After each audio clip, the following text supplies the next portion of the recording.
Hi, I'm Alex. I'm a research scientist at Google. My team is called the Ethical AI team, and we're a group of folks that really are concerned not only about how AI and the technology operates, but how it interacts with society and how it might help or harm marginalized communities. So when we talk about data ethics, we think about, what is the good and right way of using data?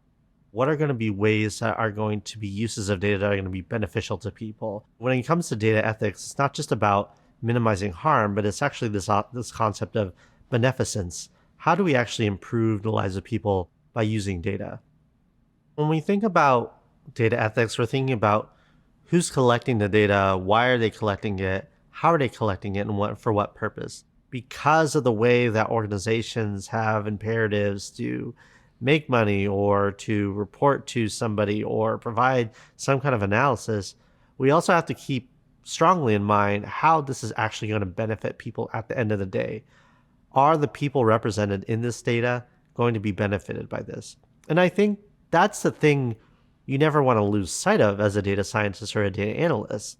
I think aspiring data analysts need to keep in mind that a lot of the data that you're going to encounter is data that comes from people. So at the end of the day, data are people.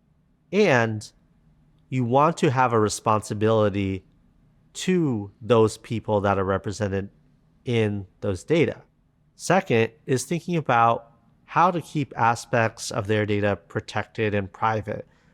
We don't want to go through our practice thinking about data instances as something we could just throw on the web.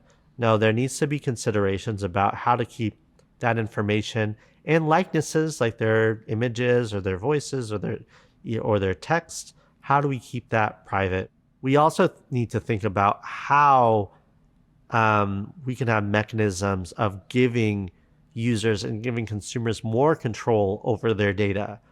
It's not going to be sufficient just to say we collect all this data and trust us with all these data, but we need to ensure that there's actionable ways in which people can consent to giving those data and ways that they can ask for it to be revoked or removed.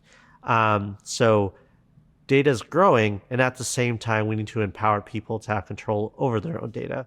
The future is that data is always growing. We haven't seen any kind of evidence that data is actually shrinking. And with the knowledge that data is growing, these issues become more and more peaked and more important to think about.